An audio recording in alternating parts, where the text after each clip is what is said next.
Well, hello, hello, hello. Much love to you all. May God bless you all. Hit the like button. We're going to continue this Lost Wisdom series to talk about women, wisdom, and valor.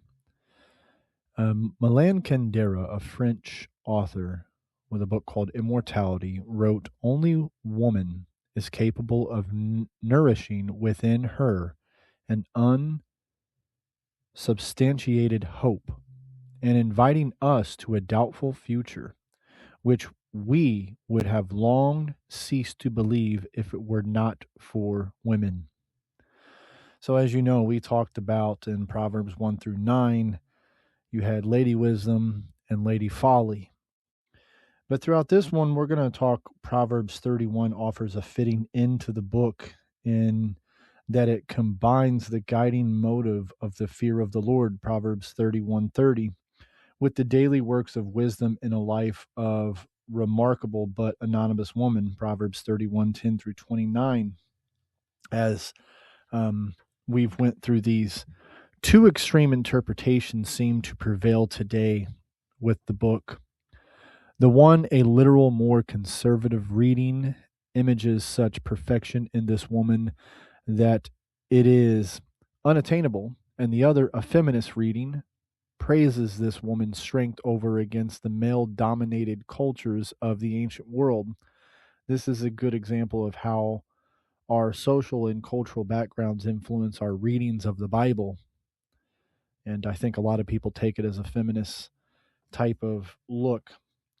And might she have something to teach us about God, about salvation, life in his world, and faith in the midst of sin?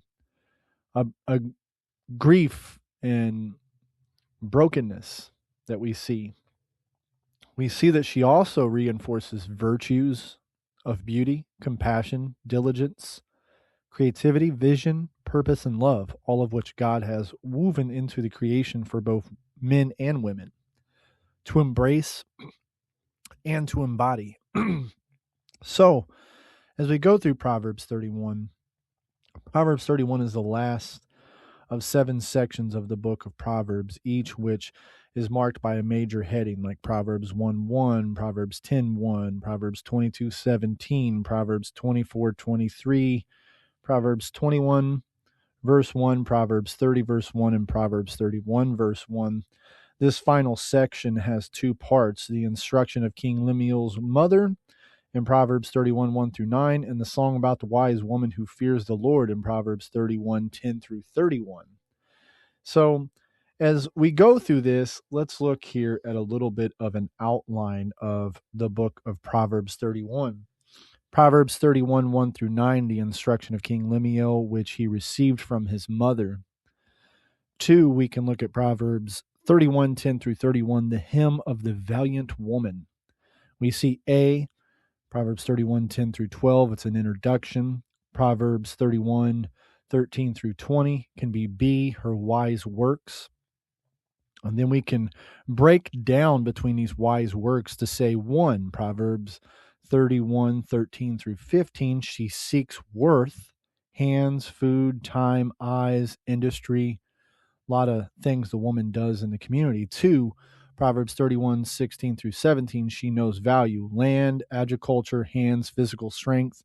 3, Proverbs 31 18 through 20, we see she tests the merchandise, the taste, time, hands, textiles, etc. Then we break it down as C, Proverbs 31 21 through 26, her work at home and her praise in the gates. We break this down in 3 sections as well. 1, Proverbs 31 21 through 22, at home, no fear of the cold. 2 would be Proverbs 31 23 through 25, at the gates, her work and her husband's praise. 3, Proverbs 31 26, wisdom in her mouth and loving kindness in her teaching. So then we get D, Proverbs 31 27, watching the ways of her house. And then we get E, Proverbs 31 28 through 31, conclusion of final hymn. Praise her not for her charm, her power, beauty, but for her fear of the Lord. That is key. So, interesting, very interesting point here. The Septuagint, or the Greek version of the Old Testament, place Proverbs 31, 1 through 9 before Proverbs 25, separating them from the poem in Proverbs 31, 10 through 31. Very considerable distance. It's if you have a Septuagint, of course, many believe that there's good reasons to accept the Hebrew, the Masoretic text, also represented in all the English Bibles, which holds both of these poems together. It's just kind of interesting that the Septuagint does space it apart. So we see that most notably that they both honor wisdom through a life of an early woman, even though the Septuagint might separate it from the other and the other versions don't. I do think it is something to honor that wisdom, that they both honor wisdom through the life of an earthly woman. So we're going to look at the form and genre here. Proverbs 31. Most scholars conclude that it's merely just a poem or a song, but this fails to capture the very particular design and purpose of poetry. First, which we've went through a playlist on God Soldiers Ministry channel, our other channel, our main channel. We went through a study of the Hebrew alphabet, and we see that there is this alphabetic acrostic form, 22 lines following the Hebrew alphabet, would be equivalent to our A to Z, right? We went through this, that Proverbs 31 has this, along with most of them in the book of Psalm and then in the book of Lamentations as well.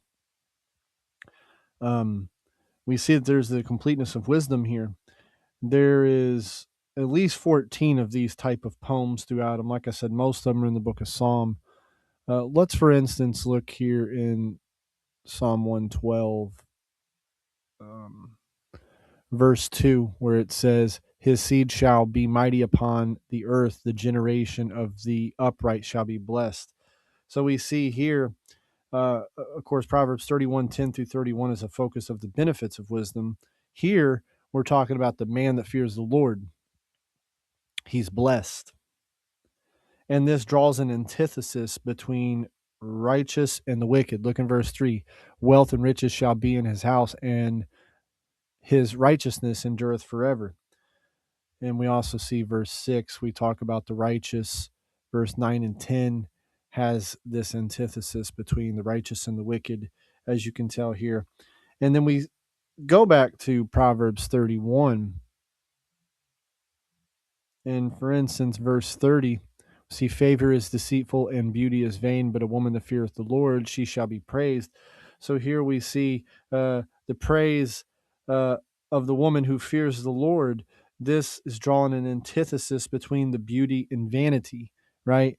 Beauty is vain. It's a vanity, and a lot of today's world, of course, back then too, is really about the looks of themselves instead of God looks at the heart. So we see that the one who there's this antithesis between the beauty and vanity and one who fears the Lord. Psalm 112 and Proverbs 31 share several parallels, which suggests that you know, there's this antithesis between righteousness and wickedness. You know, the fear of the Lord is true beauty. And when we see in Proverbs 31 here, the woman is described as valiant, right? We see this virtuous, which we'll go look at this word virtuous, and we see that, of course, it stands for something that is, valor, strength, right? A strength. We see it beginning here in this, and we see towards the end of Proverbs, we see that it says virtuous again, right? So we see virtuously, which is a valiant or heroic, and we see that this term is usually reserved for God's kings or great warriors.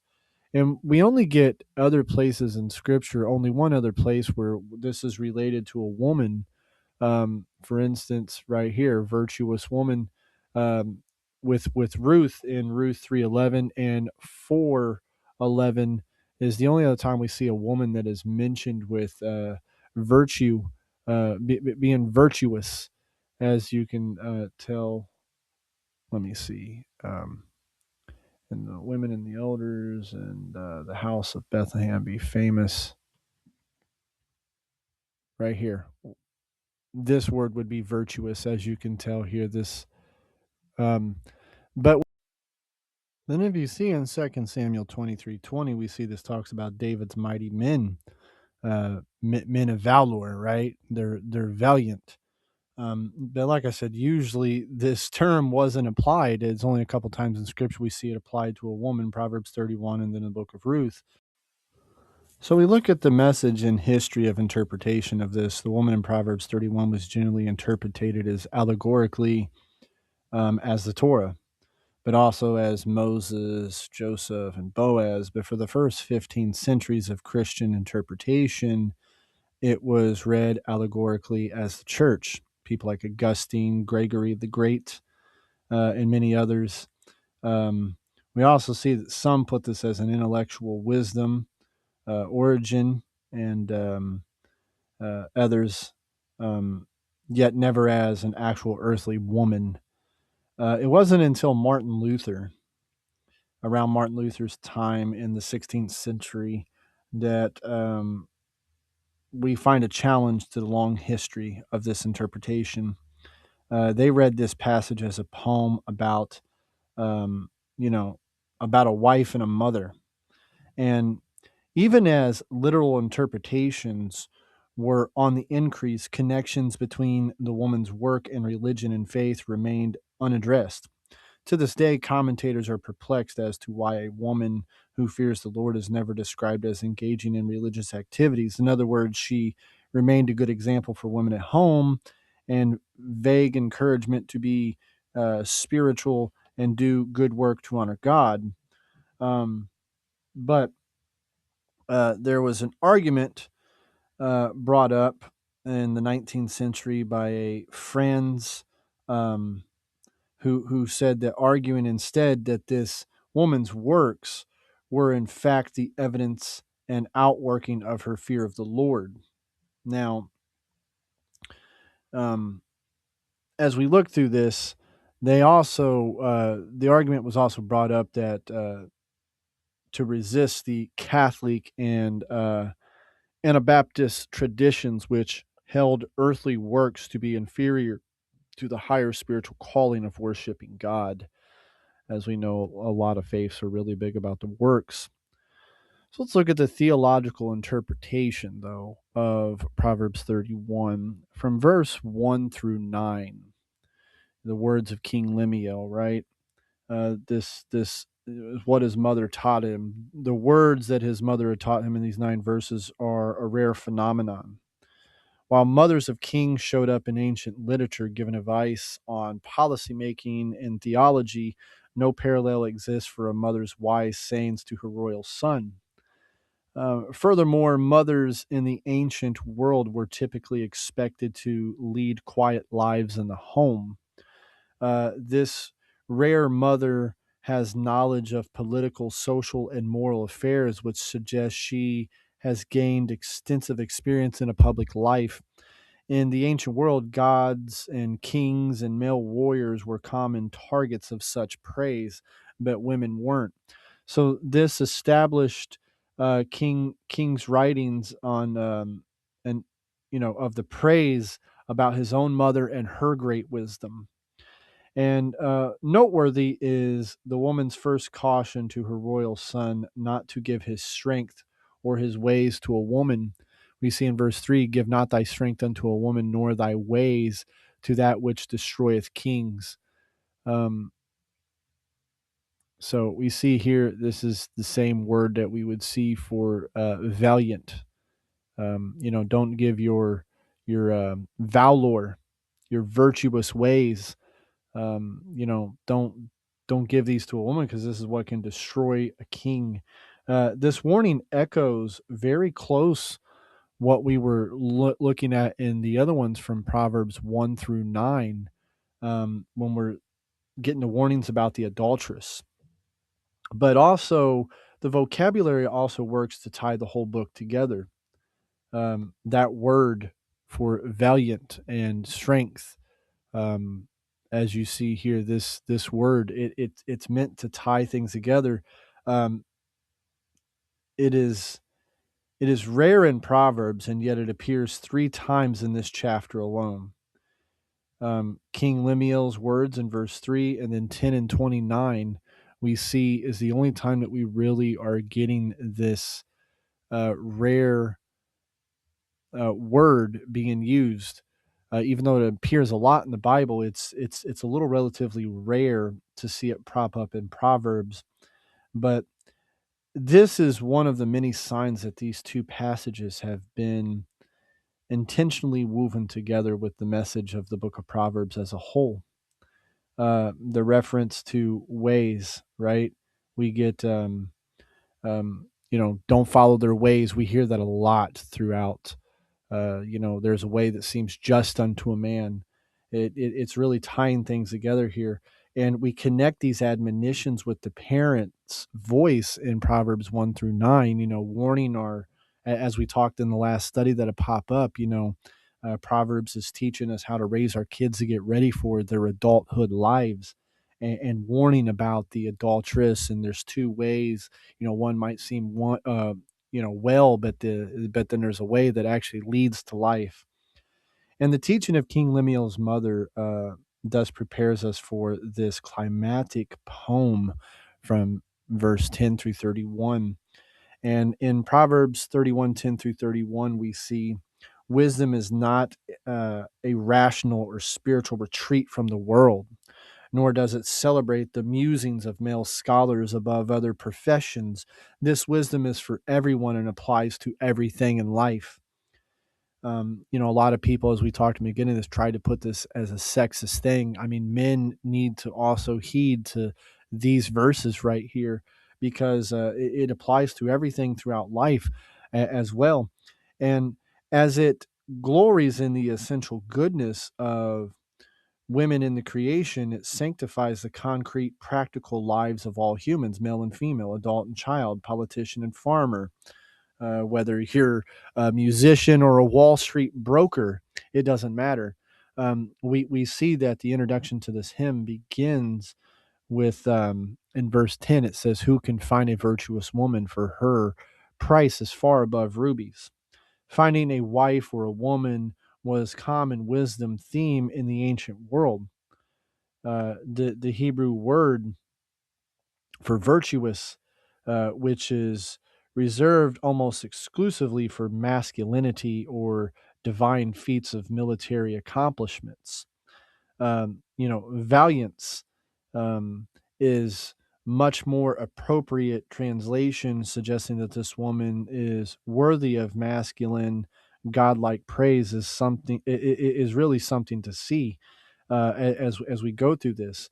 Who can find it? It plays a question here to our minds. Who can find this? Plays on the um, pervasive vocabulary of finding wisdom throughout the wisdom literature, using the verb here. There's a verb here. Who can find, right? Who can find? Um, Finding, acquiring. Who can acquire? This is a very in particular verb usage here. Who can find this virtuous woman? Who can find wisdom?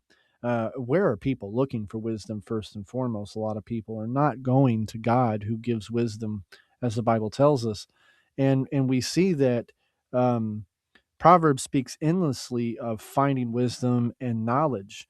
For example here, I mean, this whole book is about finding. I mean, Proverbs 128, then shall they call upon me and I will not answer them, they shall seek me early, and but they shall not find me. Here's an example of endlessly finding wisdom and knowledge. People are going to search for it, but they're not going to find me. One, because they're looking in the wrong places. And we see here in 2:5 about understanding the fear of the Lord and fine knowledge of God. The next chapter, 3:4, get good understanding in the sight of God and man. So, there's other references speaking of finding the Father's words, finding the path of life, or following the harlot folly, finding the young man, the harlot, the folly of the harlot is finding the young man. And the language in, for instance, let's go to Proverbs 12, verse 4. A virtuous woman is a crown to her husband, but she that maketh ashamed is as rottenness in his bones. Let's look in Proverbs 18, verse 22, where it also tells us, whoso findeth a wife findeth a good thing and obtaineth favor of the Lord. This provides language and imagery to Proverbs 31:10, because we're mentioning that it's talking. Uh, so, for instance, just to show you, because of the word virtuous is being used, okay, a virtuous woman. So we see the same word usage being used here. Um, and also, when we look in 18, verse 22, that we are looking at, once again, you see this word for find, which both of these verses throw something together that is similar with this, because we see the word find and we see virtuous. So this ties this imagery together, which the whole Bible has imagery tied together. Women, wives, and wisdom constitute the central grain of Proverbs 1 through 9. Given these chapters, they have this urgency that young men should feel for finding and loving wisdom. The assurance of finding wisdom in a fallen world, it will be a complicated one, of course. Job 28, very in particular. Uh, for instance, Job 28, verse 12. But where shall wisdom be found, and where is the place of understanding? And of course, look at this word being used here. Where should wisdom be found? It's the same Hebrew word we're seeing in Proverbs 31 and Proverbs 18. Where shall it be found? And we also see that uh, even more extreme expressions in finding wisdom appear in Ecclesiastes. In particular, Ecclesiastes 7 is really big about finding the contrast between wisdom and folly. Really huge chapter about this. We see, as we'll talk about this at some point in time, but we see 9 times this find, uh, you know, word is used. Um, and it's amazing. For instance, 28, verse 28, it says, which yet my soul seeketh, but I find not. One man among 1,000 have I found, but a woman among all those have I not found. So we see here the question in Proverbs 31:10, like the rest of Proverbs 31 and Proverbs 1 through 9, has a rich intertextual connection with many allusions in the Old Testament wisdom to searching and finding wives, women, and wisdom. And the answer to who can find such a woman then is not obvious or simple. And the description of the wife, the woman, that follows is one to be studied and considered carefully. Instead of a lot of the rational view sets we have in today's world, this is something that needs to be uh, very, very carefully studied. And the introduction begins at home, where her husband's heart trusts in her for the good she will bring to him, as verse 11 and 12 tells us. And the next 15 verses leads us through a full range of her work at home, the community, uh, with the poor, and of her own in her household. Just think of the constant reference of her hands in work. Um, it's constant telling us hands, hands. I mean, just from a very quick glance, you see the word hands pop up a couple times. It's very um, putting a big emphasis on this, and the joy and laughter and the absence of anxiety in her attitude. When you're reading this, you don't get a sense of anxiety at all. We hear overtones of the ideal garden in Genesis 2. Um, you know, why? Because the woman is happily engaged in the work of tending and developing God's creation. Look in verse 13. She seeketh wool and flax and worketh willingly with her hands. So, we know Genesis 2 talks about God made all these things. And see, the root word that we basically get for like she seeks, um, or some translations might put selects. It is a Hebrew root word, which appropriately is translated as she seeks. She seeks after these things. Uh, she seeks how to judge the value of material things, food, land, clothing, and more. And this this definitely is something that's different in our culture in the West. Both Christian and non-Christians and the loss of aptitude to know true quality.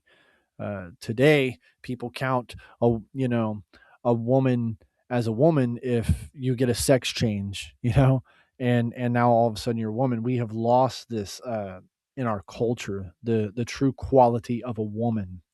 And over the last century, foods, along with cars, clothes, homes, furniture, investments, and more, have all been excessively labeled as quality products, luring us to value them.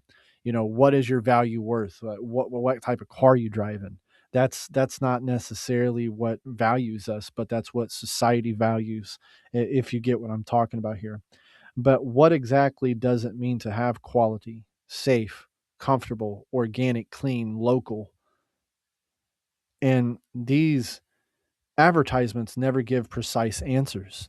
You might get some advertisement about Whole Foods, but it doesn't really give you a precise answer. It's leaving us convinced that it must be there somewhere, even though we really don't know. On the contrary, quality is a discipline that must be studied, honed, and passed down from generation to generation, from culture to culture.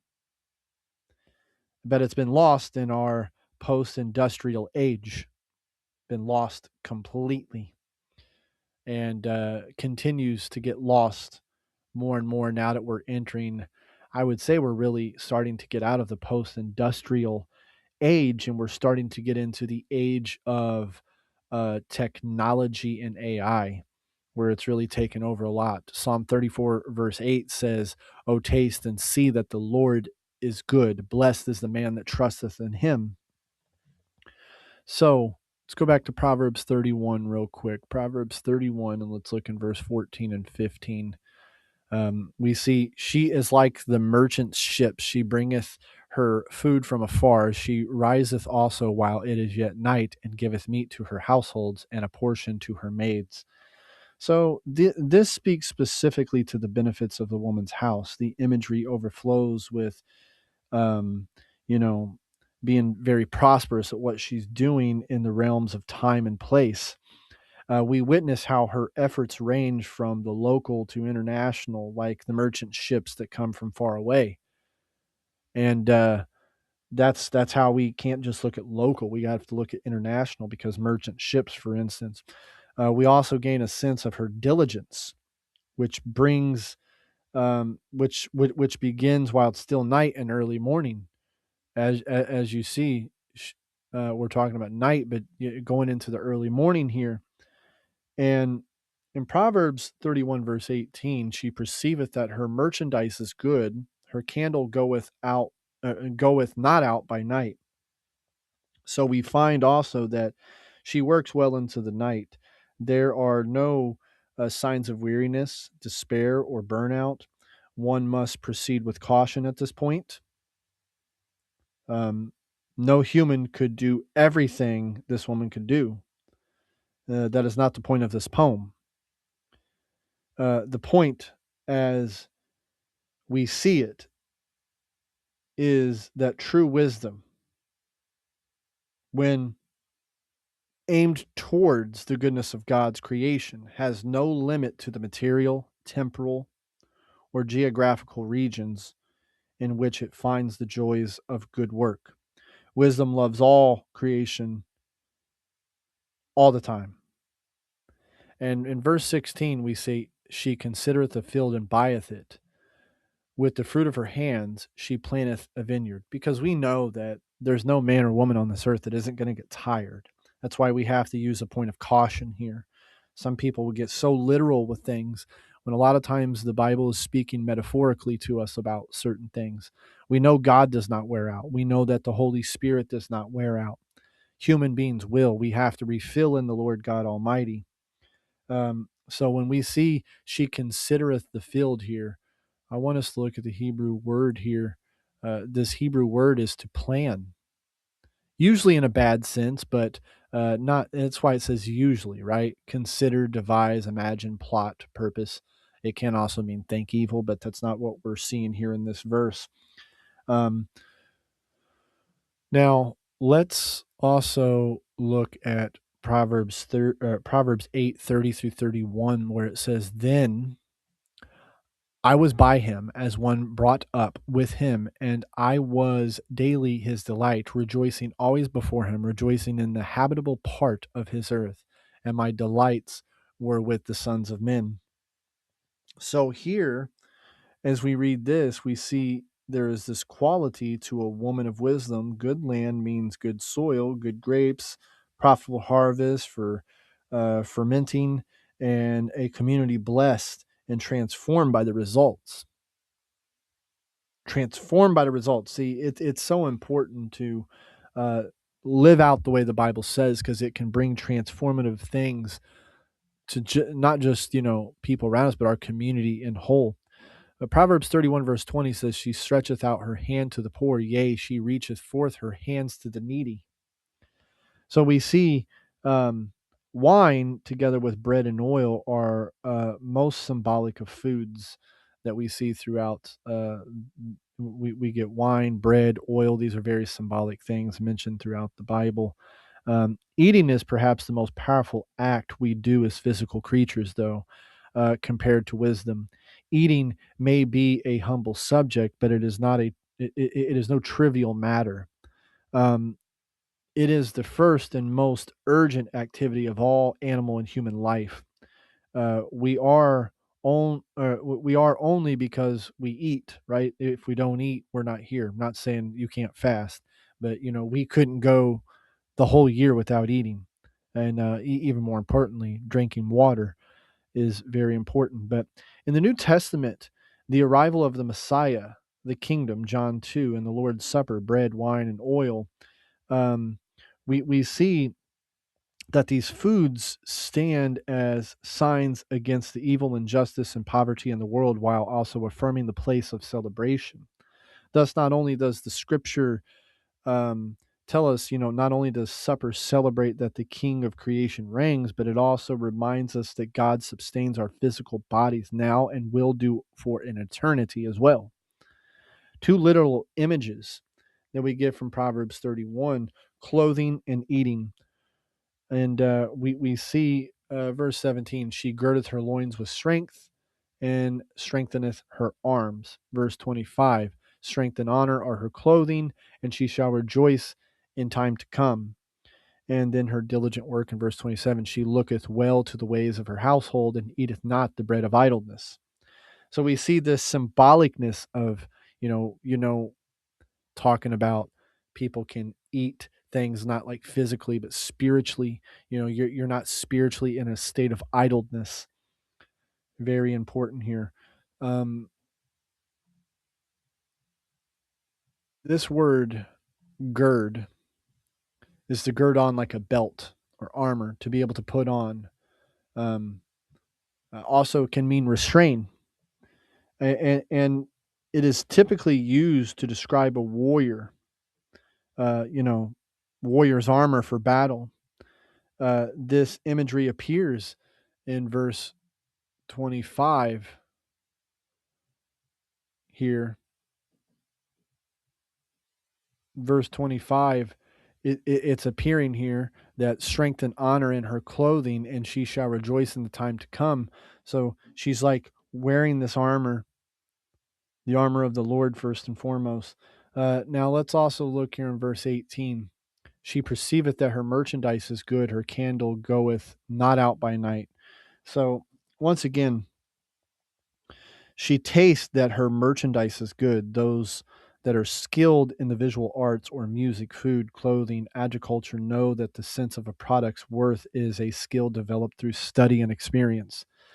Anybody that's really big into farming, they've done a lot of time of studying what works and what does not work. Anybody that's in the visual arts and music, a lot of practice and studying and experience. Food, you study and experience. You mix things in a pot while you're cooking, and it may taste like crap, but then you go in and you try again, and then you end up realizing I found the recipe now.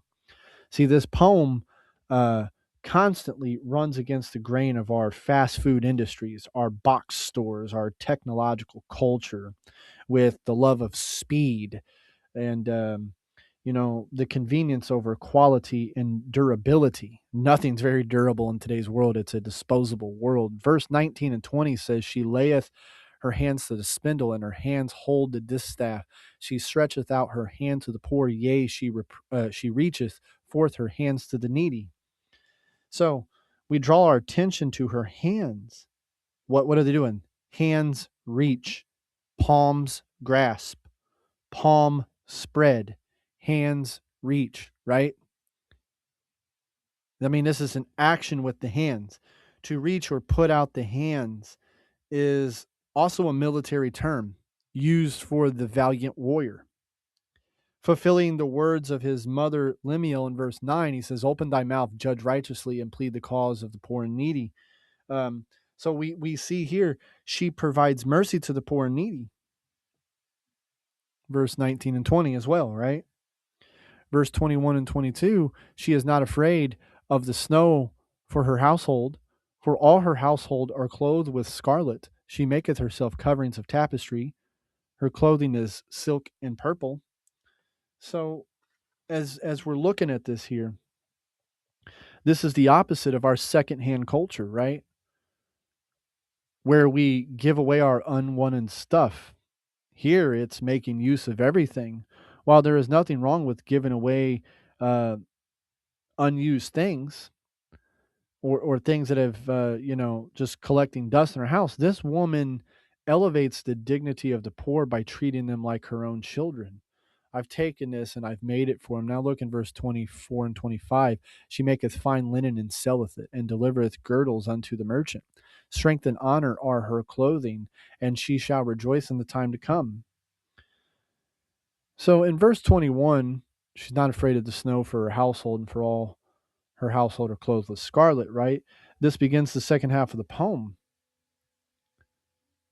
Note the word afraid, which can mean fear. In this case, she fears not. In Proverbs 31:25, we are told that she pretty much, rejoice or laughing at the time to come, right? In the ancient world, the weather and the unknown course of future events, being invaded by another country, a corrupt king, crime, famine, death, were the major threats to local and national well being. Like the ant who prepares the food for the summer, as the book of Proverbs 6, verse 6 to 8, to the ant, thou sluggard, consider her ways and be wise, which have no guide, overseer, or ruler, provideth her meat in the summer and gathereth her food in the harvest. Um, we also see this can relate to Proverbs 30:25, where it says, the ants are a people not strong, yet they prepare their meat in the summer. So the woman has prepared herself for the unforeseeable future, is what we're seeing in Proverbs 31. She's preparing for whatever might come. It's not being, a worry wart or whatnot. We get places like Sam's Club and Walmart, mass marketed areas which pursue rapid production at the lowest prices, and it sets these hopes on abstract values of profit, market share, and capital growth. This woman has an old fashioned sense of the good land. In verse 16, she considereth a field and buyeth it. With the fruit of her hands, she planteth a vineyard. Verse 18 tells us she perceiveth that her merchandise is good, her candle goeth not out by night. So we see the good merchandise. So the reference to scarlet, linen, purple, as well as linen garments and sashes throughout Proverbs and the whole Bible may not be immediately clear to a modern day culture, but in the ancient Near East, they would be indications of luxury and quality. It wasn't the quantity, it was quality. Quality work. Verse 23 tells us her husband is known in the gates when he sitteth among the elders of the land. Verse 26 goes on to say, she openeth her mouth with wisdom, and in her tongue is the law of kindness. In these two verses, we find strong connections between the advice that King Lemuel's mother gives through the first 9 verses of Proverbs 31. We see very strong connection here. So verse 27 says, She looketh well to the ways of her household, and eateth not the bread of idleness. So before it closes in praise from 28 to 31, we get this summary statement of the entire passage. It only makes it clear if we look at the verb here, she looketh well. And if we look at it, it's like to watch, right?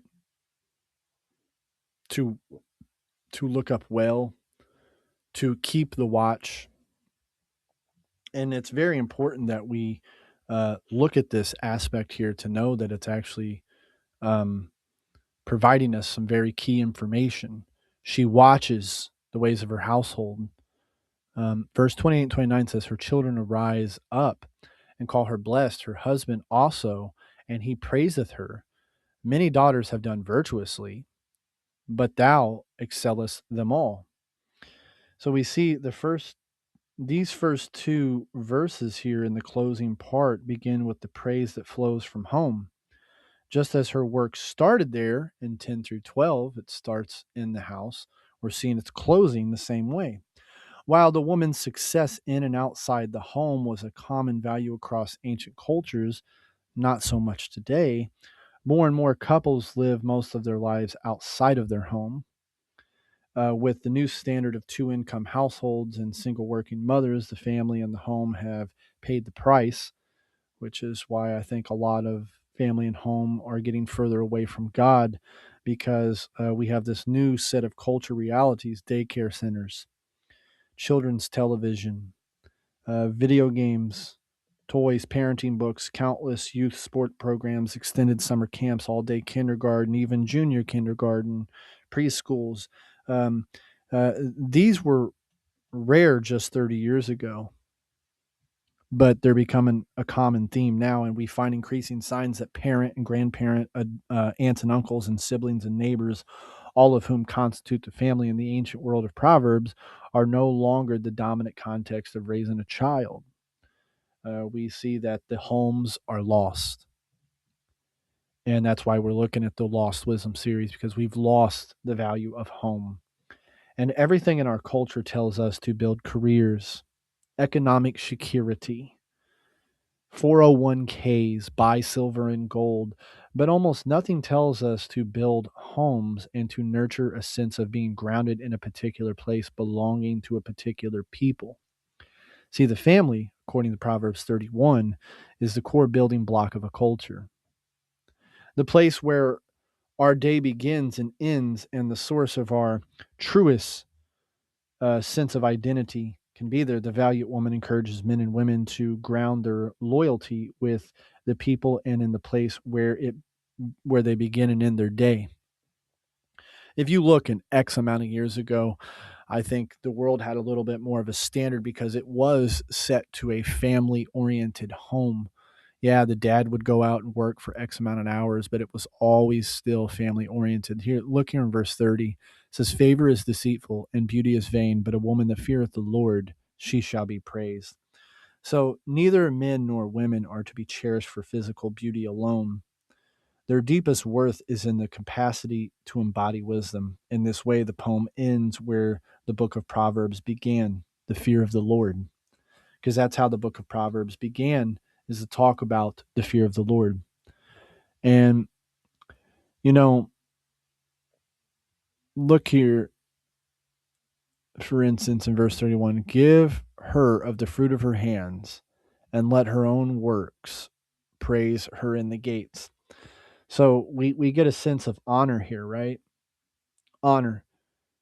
And fruitfulness is a rich biblical image, like the tree of life in Proverbs 3, verse 18. It says, "She is a tree of life to them that lay hold upon her, and happy is everyone that retaineth her." We know that this can also relate to Genesis 2 9, Psalm 1 1 through 6, Jeremiah 17 8, Revelation 22 2. And what a striking ending to the book. Wisdom receives its reward not in public media, but among the people we see and touch day by day. And that's really where the worth of everything is at, is that um, what difference can we make in our households? So let's look at some reflections here. The hymn to the valiant woman is a rich resource for theological reflection.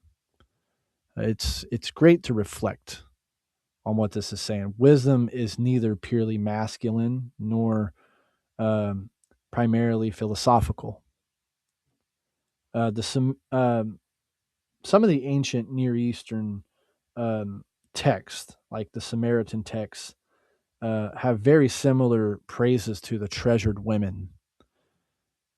Yet, in the Samaritan praises, the focus is on the physical beauty and the erotic benefits of these women. Whereas the book of Proverbs says, let's look at the intelligence, the moral qualities. Also, the Akkadian and the Roman cultures, women were often praised uh, for their um, for their industrial work as well, but not only in the home and not in the public square where the valiant woman is active. See, there might be a little similarity between the Roman and Akkadian, that they're praised for the industrial work, uh, but only in the home. They weren't praised in the public square, as Proverbs 31 teaches us. Furthermore, when we look at this, Proverbs 31 teaches us that the creation, though fallen, is good. The valiant woman constantly um, appraises the essential goodness of clothing materials, land, crops, food. On the one hand, we in the Western Christian world have suffered from a left behind um, apathy toward the physical creation. We're heading in, or we're headed for this heavenly spiritual realm. So we're told, with no bodies, food, land, house, or games. So why not eat processed foods and shop till we drop type of mentality? The Bible nowhere teaches us this escapist mentality. It nowhere teaches us to escape reality. Rather, it teaches us that we are waiting to be surprised by a new creation where God's will is done on earth as it is in heaven. This good creation is the very stuff of redemption. And how many people would get something out of these if they would watch these things? Um, you know, through studying this and digging deep, even the value that this is given to my life, of how I live my life at home as well. Um, the secular modern version of a total economy, which encourage us to work away from vaporous ideals of money, stock shares, net worth, domestic products, and the luxurious convenience of unlimited access to food and natural resources. Amazon Packaging Prime, you can get it mailed to you same day delivery. All of these are achieved today at the expense of creational goods, the health of watersheds, the integrity of ecosystems, the wholeness of the human heart, timber and food, clean water and clean air, not to mention the loss of reasonable wages, just trade and long term um, use of the land. And we have this insurmountable agriculture, social, and financial debt for the next generation and the generation after and the generation after. And all our thinking about shares and capital, we have lost track of real people, real happiness, true happiness, and the ultimate value of livelihood. We have lost these things. And all of creation is good and calls us to develop its hidden potentials to God's glory. Wisdom also affirms that work itself is good, not just necessary. In the garden before the fall, God charged Adam and Eve with keeping and tending his whole creation, right? That's what he did. He told us to keep up with everything here, keep up with it. Of course, we had the fall. We like to blame everything on the fall. Tending gardens in the ancient world was a task connected with royalty and great wealth. I mean, how was Job's wealth looked at? By his livestock. Abraham, his livestock. That wouldn't be counted as wealth in today's world unless you were a farmer, which is getting far more fewer because people are becoming, um, the government's starting to take over the farm life, which wasn't the case years ago. Wisdom lovingly provides a path back to the tree of life, as we've seen in Proverbs 3:18. Wisdom allows this woman in the midst of a broken and sick realities of this world to laugh at the future to come. That's why we see in Proverbs 31, verse 25, that it's telling us that, she'll rejoice in the time to come. And no fear of the wildness of nature is verse 21. She is not afraid of the snow for her household, for all her household are clothed with scarlet. They're clothed. Praise God. Rather than work beating her down, as it would do for Adam after the fall, as Genesis 3:17 through 19 tells us, wisdom sets her eyes on the eternal purpose of the Creator and steadfast desire to redeem and renew the world. See, the point of Proverbs 8 and passages like Psalm 8, Psalm 19, Psalm 104, Psalm 139 is to teach us that God made the world with endless depth, goodness, and just so much variety. Driven by the love for wisdom, the valiant woman has developed expertise in many different spheres of life. Her creativity invites us to explore God's world and develop it with enthusiasm.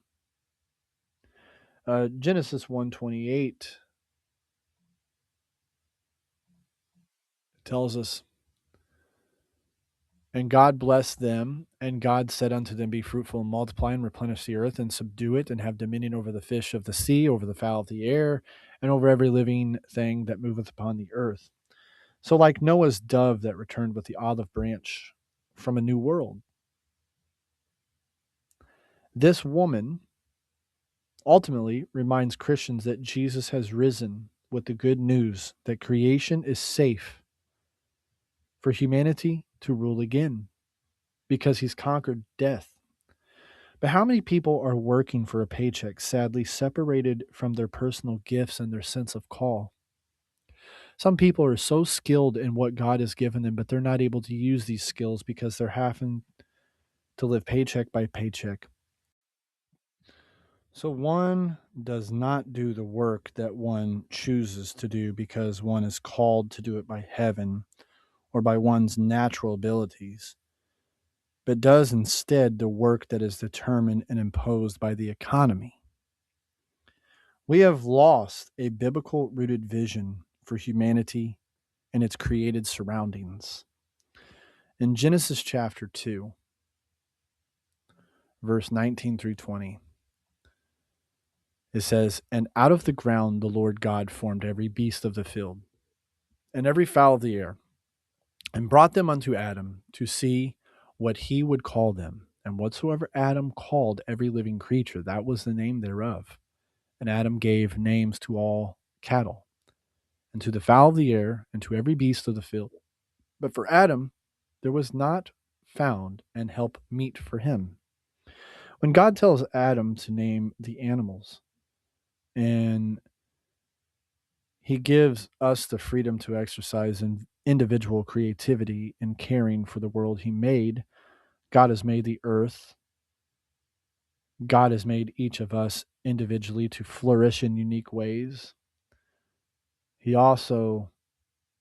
also carelessly underestimate God's wisdom in giving us a diversity of gifts for the diversity of creation he intends us to keep. Today, like humanist or individualist ideals are often cherished over values like justice, humility, peace, and service. So, to wrap this all up, we may recall the many reasons this woman is worthy of a hymn, most of them described by verbs like feeding and clothing, and not by adjectives like beauty and wit. She serves her husband well, Proverbs 31 tells us. She rises early to provide for her household, as Proverbs tells us. She is successfully involved in, um, you know, agriculture and things around the land, as Proverbs shows us. She shows mercy to the needy and the poor.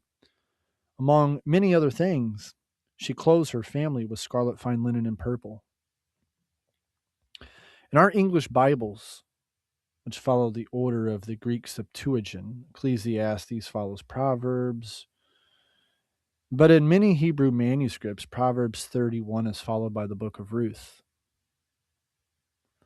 This story is the only other place where that Hebrew word valiant is used for a woman. As we looked at Ruth 3 and Ruth 4. And the powerful and all too frequently neglected nature of farming, food, houses, service, and mercy in the context of the fear of the Lord makes Ruth also a fitting narrative to follow this song. And that's the problem with today's society. We have lost the fear of the Lord in our households. When we continue this series, we're going to get into the book of Job. It's going to be a relatively complex study itself that might take a couple parts, and then we'll get into Ecclesiastes, and we'll be getting close to wrapping up this series, to tell you the truth. But I hope that you guys are enjoying these. There's a lot of richness to the wisdom literature throughout the Bible that I believe our society is losing at a rapid rate. It's hemorrhaging. It's hemorrhaging bad by the wounds that have been caused by neglecting the sound doctrine and the biblical wisdom. Remember, we fight from victory, not from defeat. That's thanks to King Jesus. Much love, and hit the like button on the way out.